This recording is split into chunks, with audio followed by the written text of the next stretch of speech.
What's up, everybody? It's your boy Scotty P, and we're here for episode 10 of the Scotty P Breakdown. Thank you all who have been tuning in. Hit like and subscribe if you enjoy what you see, and I appreciate you guys. Today, I'm here to bring you Giancarlo Bodoni.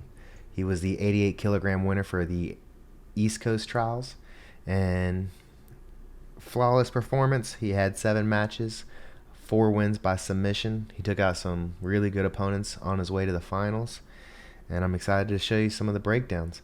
Let's get into it.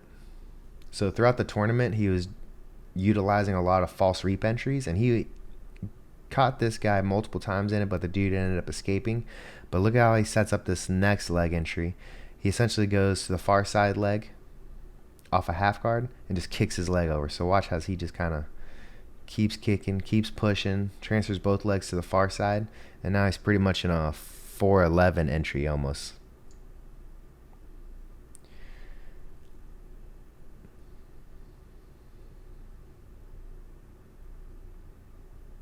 And we've seen this entry from other people multiple times throughout this tournament, whether it be Kyle Boehm,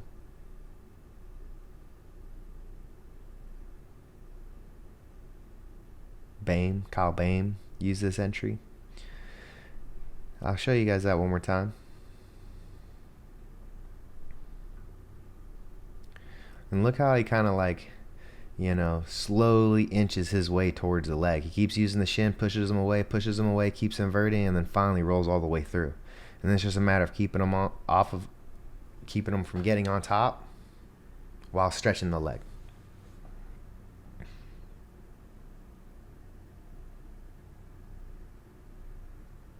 And this is something that I really want to show you guys. Don't wait until it hurts to tap. Once he gets 2 hands on, that should already be tapping. He should already be tapping, but he waits. All right. The thing about leg locks is if you wait till it hurts, it's too late. Don't wait. Just tap. Especially if you don't have good, at least a one-on-one grip. If they manage to clear both your grips and go 2 hands on your leg, just tap. You see how he's limping? And I mean, he'll probably recover pretty quickly. That didn't look too bad.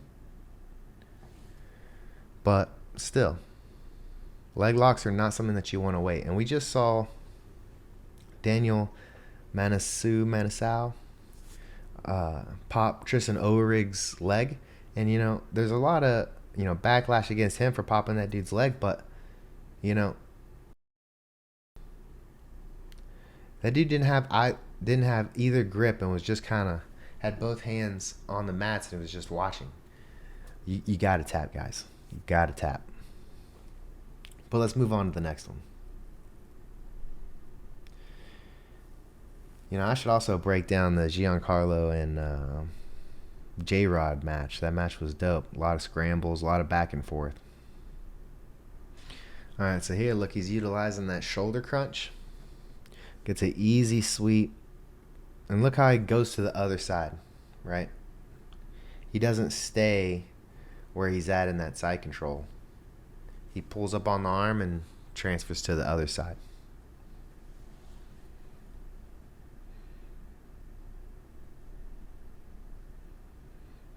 Knee on belly.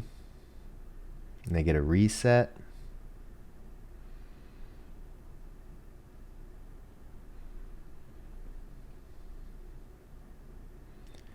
Look how he stays with him the whole time.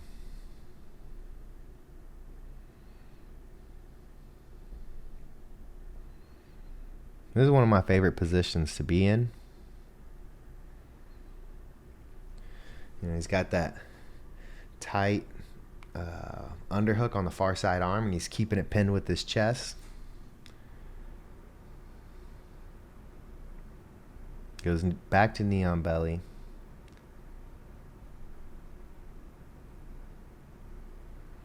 And he kind of just pretty much, rides him out from here and just puts on a master class.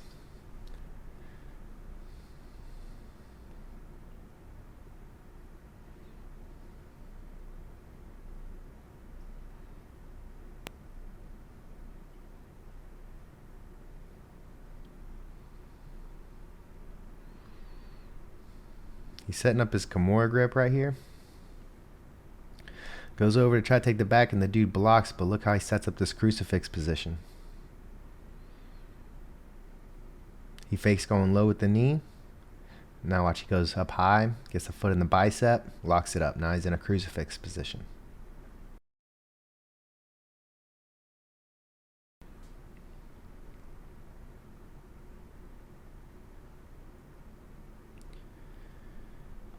His opponent tries to flip over, but he does a good job of preventing that. And you want to make sure that they don't flip when they're in the crucifix. It can make it a lot easier for them to get out. So he goes hard on it and keeps the Kimura in his hip so he can't flip over. And he just does a real good job of attacking the neck and the arms like simultaneously. But this is one of my favorite setups, this crucifix right here. I love being here.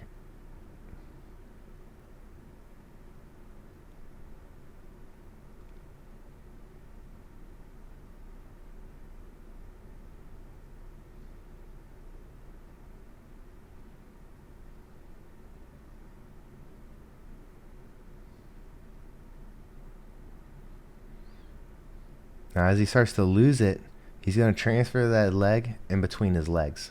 His leg, he's going to shove it in between his opponent's legs so that he can recover the back take. See that? Now look, he doesn't get this bottom hook in, but he gets his knee there. And then he just makes sure he keeps attacking his face so he can't really use his hands to peel the grip. So you see how he's got that heel and knee connection? That's kind of giving him that inside control. And then he just keeps making sure he attacks the face so he can't really commit to peeling that foot off. Now watch, he changes the angle by posting on his head.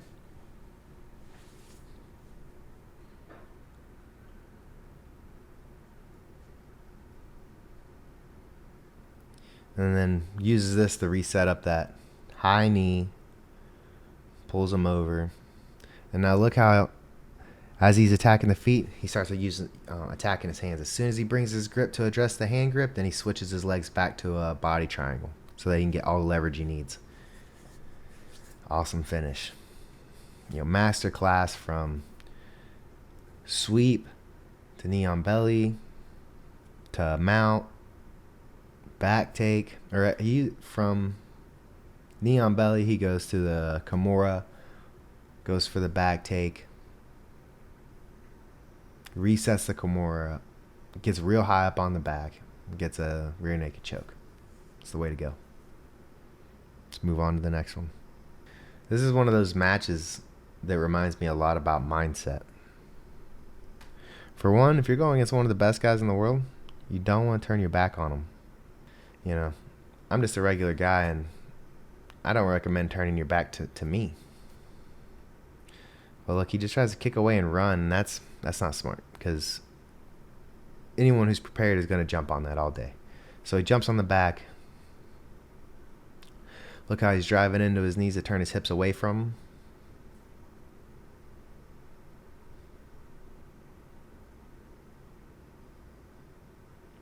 Sets that Kimura up, goes for the back take. The dude rolls all the way through.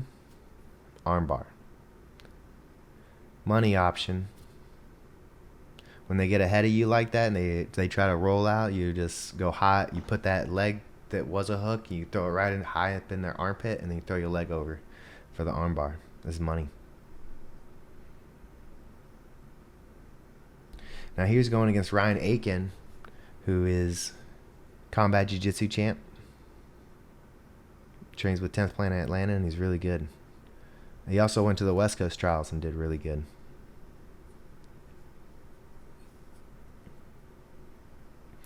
But this one reminds me about, mindset too. Ryan just waits a little too long to recover, and it's like, if you want to win these matches, you can't recover in bottom side control, because they'll score points, and then it's too high of a lead to really recover.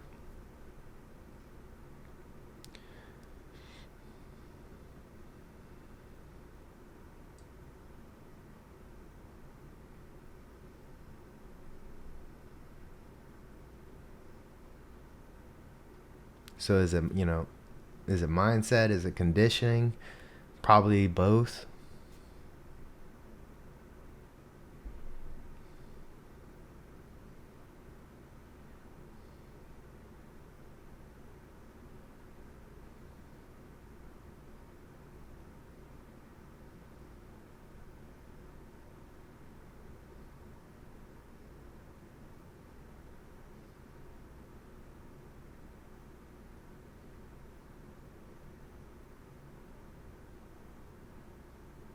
Look how heavy he's playing. Super heavy.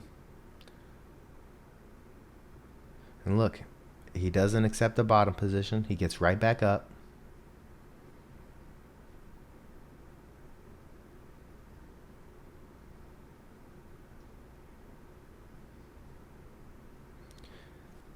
Throws by, knee on belly, and just holds him. See, here you got to do whatever you can to get up, because he has to hold you for 3 seconds, and that's a long time, you know. And he recovers, and he actually even gets in on a leg, but it's just way too late. As you can see, there's only 30 seconds left. So now you're down 3 points, and you have 30 seconds to make something happen. It's a little difficult. So again, you know, conditioning and mindset. You've got to know that you can't rest, that you got to keep pushing, and then you got to be able to have the capacity to be able to do that.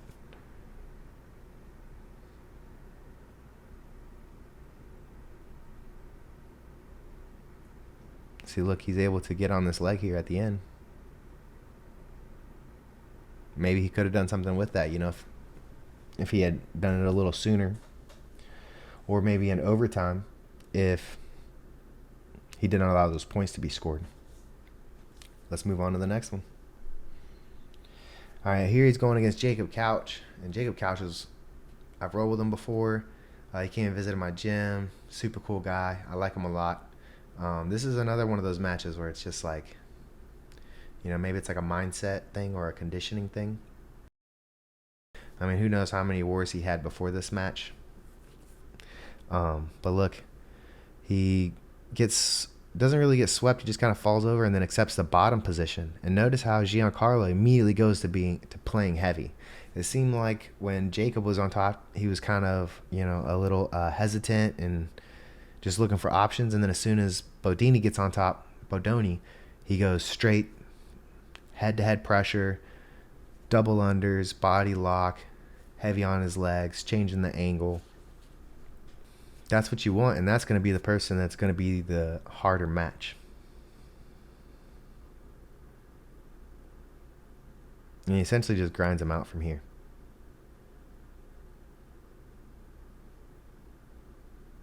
So he's got like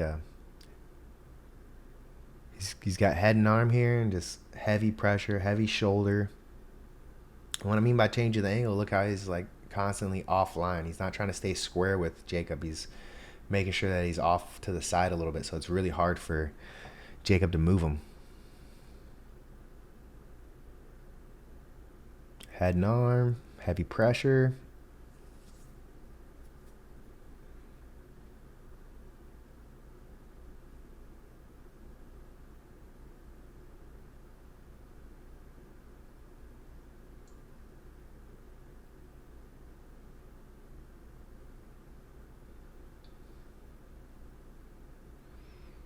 Peels his legs. Look at that tripod. Look at that tripod. Head down, ass up. Like, that's how you not get swept. You know, that's the best kind of passing right there. Staying heavy, uses the claw to climb high. Gets the back.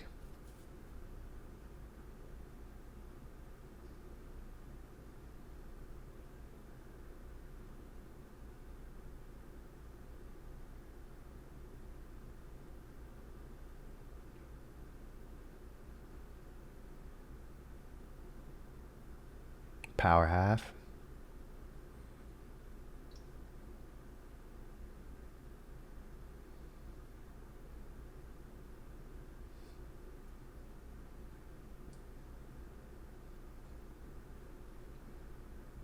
Legit master classes on how to take the back and finish. Money. I mean, he's training with Gordon, you know.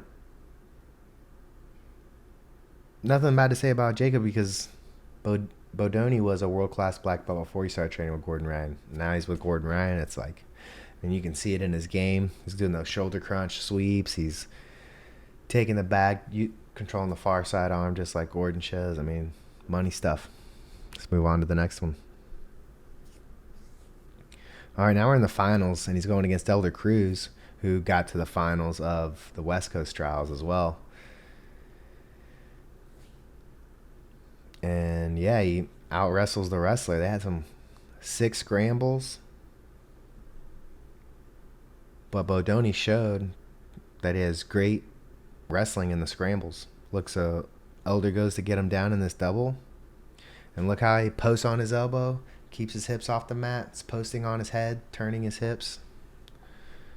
Goes to the other direction and just keeps butt scooting.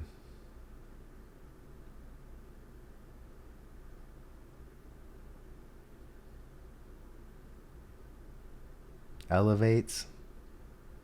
Overhook. Till they get the reset. I mean, that's what it takes. That's what it takes to not get scored on. You got to do everything you can to shove someone off you. You can't just accept the bottom, because then the match is over.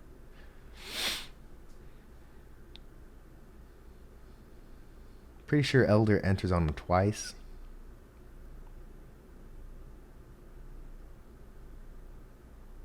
But look how he's engaged the whole time.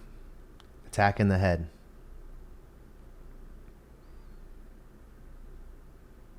You know he's tired. You know he's at maximum capacity right now, like fully exhausted.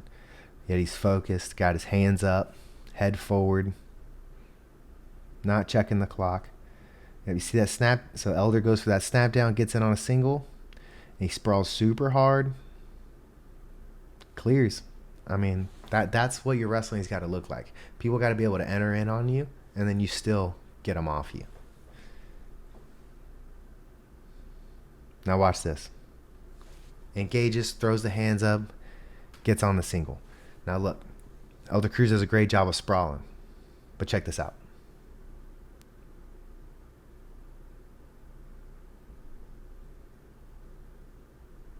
Rolls him underneath, goes to half guard, gets super deep. Man, this is like my favorite type of game right here. Kind of like a coyote guard now. Pulls the leg back, runs him up. Elder Cruz tries to stand and get away. He drops him, and now he's just working on that back. Scores the points. Money.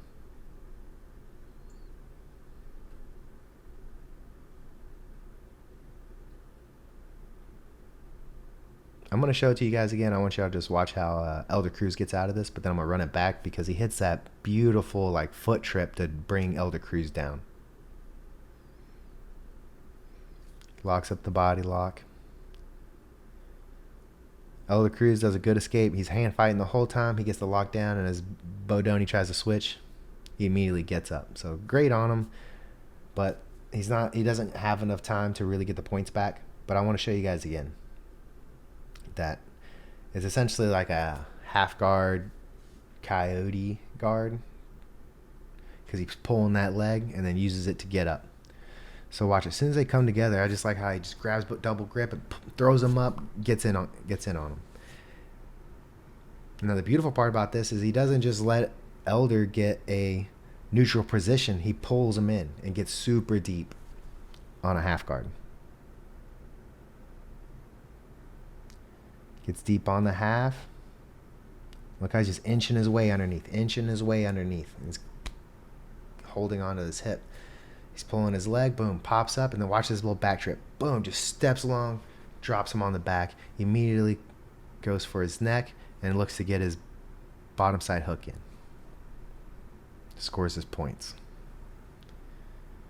Against Elder Cruz, who's one of the top guys in the country, if not, the whole world. So it's just super sick to see. I'm excited to incorporate that little back trip into my game. I do that half guard all the time.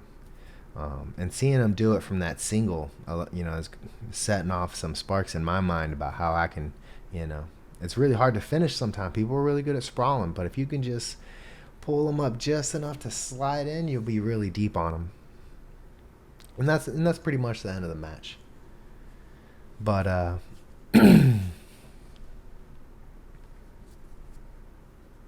so yeah, Giancarlo, he killed it, and I learned a lot by watching him. I hope you did too. Some key takeaways I would say are, one that I saw a lot watching these matches was his false reap entry. So that again just drills it in your head. You got to know these false reaps, if not a counter.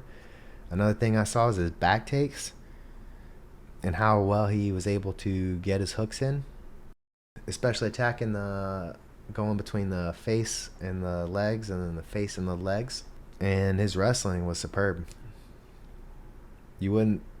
He's not really known for great wrestling, but he wrestled the shit out of some people here at this tournament. So we got to be working on it.